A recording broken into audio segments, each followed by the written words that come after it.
Singapore must never be anyone's mouthpiece. That was the sharp warning Defense Minister Chan Chun Sing delivered in Beijing at the Xiangshan Forum on the 18th of September. Chen said once a country becomes a proxy, it loses its credibility, and for Singapore, credibility is everything.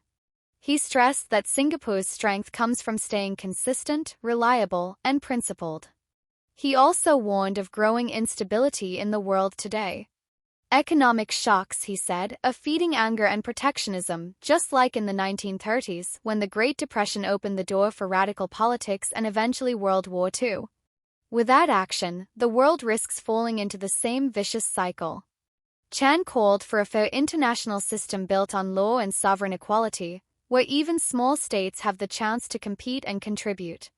Without it, he warned, we'll end up with the law of the jungle, where the strong do as they please and the weak can only suffer. On US-China tensions, Chan pointed out that rivalry doesn't mean the two powers cannot work together. He highlighted statements from both President Xi Jinping and U.S. Secretary of War Pete Hegseth, showing commitment to avoid escalation. From climate change to global health, he said, both sides still have room to cooperate.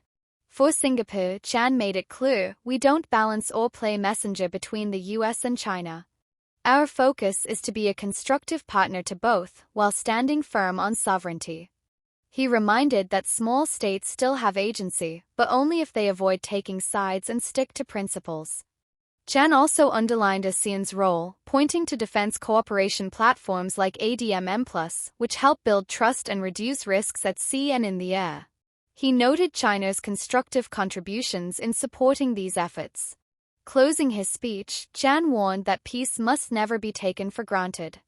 Big powers, he said, must act with generosity, while smaller states must hold to principles, not power blocks. The way forward is communication, trust, and cooperation, even in new areas like cybersecurity. So what do you think?